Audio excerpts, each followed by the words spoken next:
A very good morning to you, dear children. Now we are coming to our grammar part, and the chapter name is Abstract and Concrete Nouns. And I hope you all must be remembering that this particular topic is covered. We have covered this topic before the vacations, and we have done the worksheets also. So now I'm going to give you a quick recap of the topic, and we'll do the grammar, the exercises which are there in our grammar book, Great Fun with Grammar. We are going to do those exercises now very nicely and very neatly.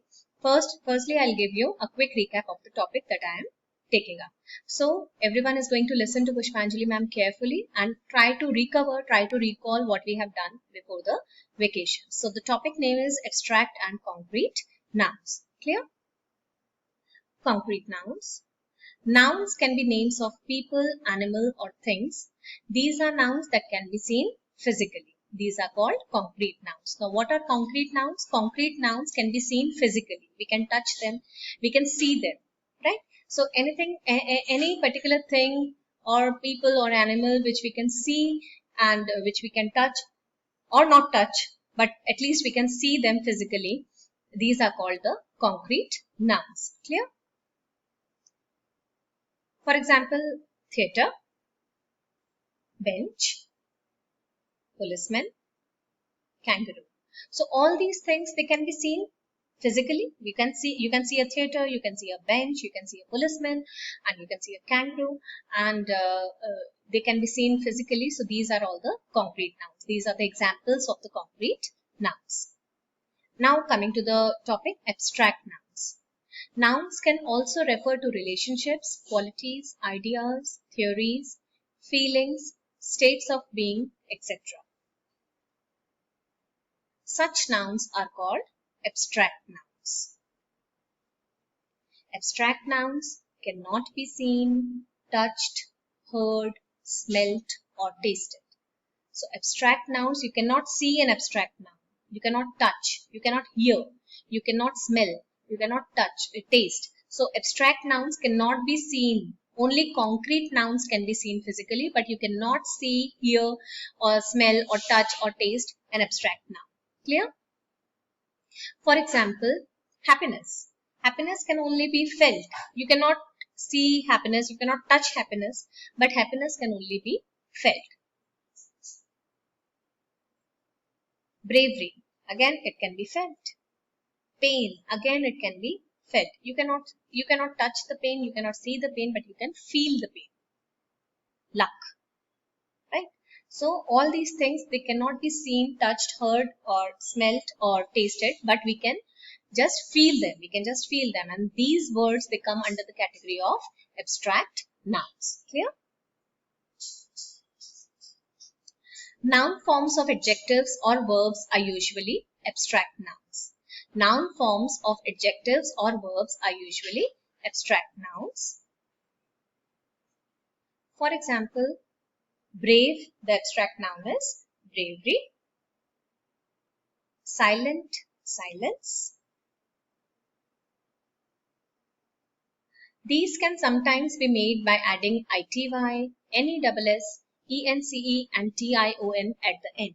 So how to transform the noun into the abstract, how to transform the adjective into the abstract noun? By adding, we can add ity after this, or ness, or ence, or tion at the end. Okay. Now for example, rare, rarity, the abstract noun is rarity. Happy, happiness. Different, difference. Collect, collection. Thank you, dear children. Stay at home, stay healthy, and obey your elders. And most importantly, I'm going to send you a worksheet and the answer key too, which is related to our grammar book exercises. You are going to complete it very nicely and very neatly. Thank you so much.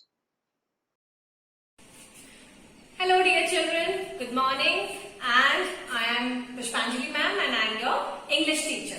So today we are going to do the grammar chapter from our book Great Fun with Grammar 4, and the chapter name is Abstract and Concrete Nouns.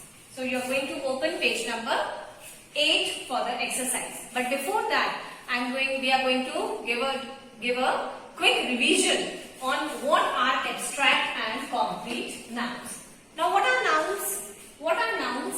Nouns are naming words. It can be a name of person, place, animal or thing. So, nouns are naming words.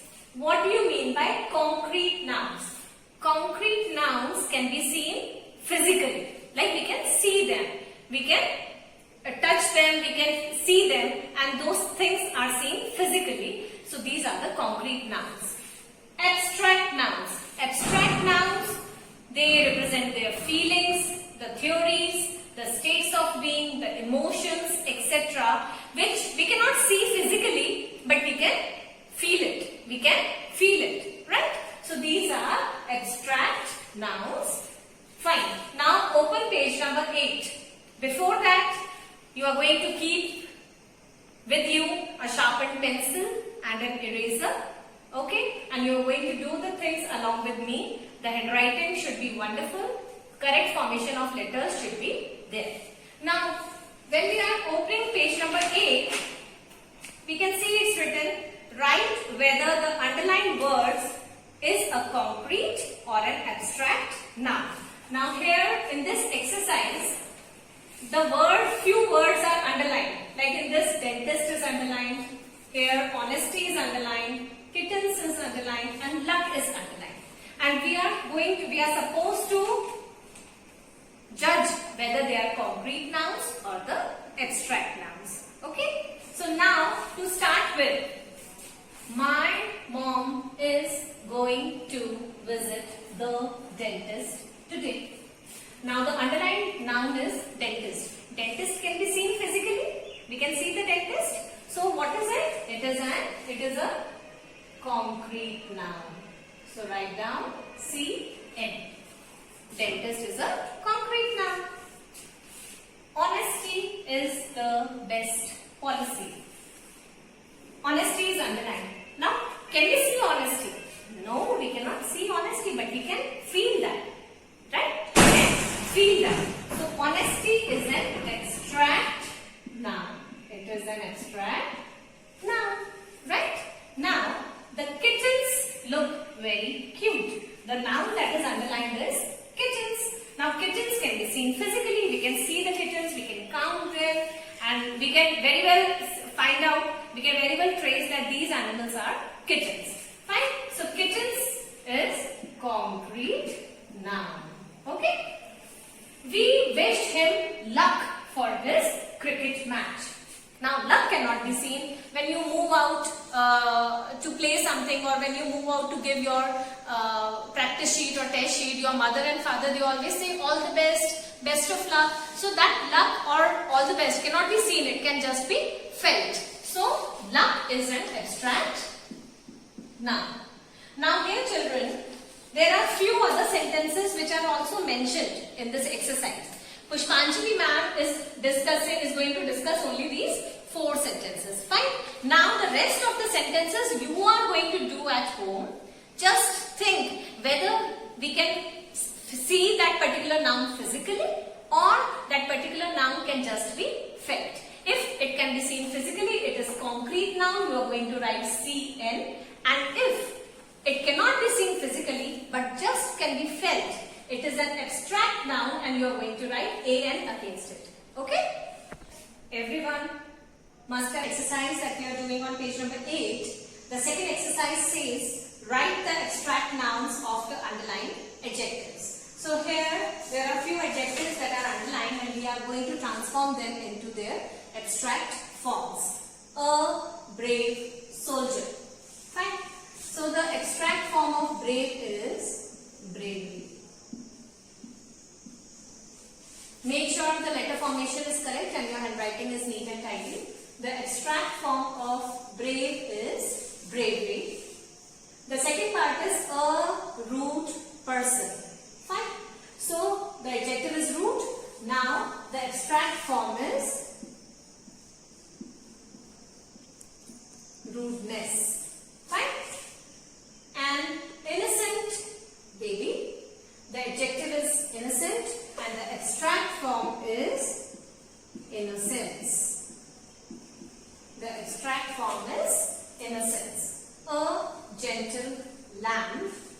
The abstract form is gentleness. Fine. Now, ma'am is going to discuss just 4 of these. The rest of these you are going to do. The answer keys ma'am is going to provide you. Fine. The answer key is there with you. The answer key will be there with you.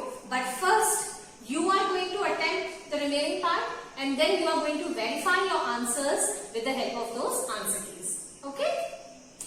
Now, coming to page number 9 of the same chapter, Abstract and Concrete Nouns, we are talking about the exercise number 3. And what is the exercise number 3 saying? Unscramble the letters in brackets to get the qualities we admire. Now there are very many qualities we admire in different people, positive qualities. So we have to unscramble all these letters which are given in the bracket and we have to find out which quality are we talking about. Okay.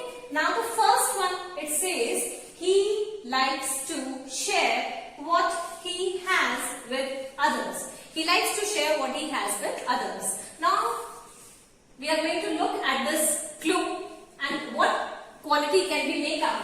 It is generosity. What is it called? Generosity, right? Being generous, generosity. Generosity means he likes to share what he has with others. Fine. Now the B part is he is very humble.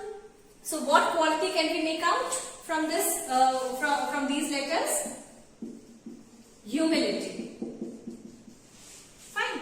He is very humble. Now the second is she is gentle and caring.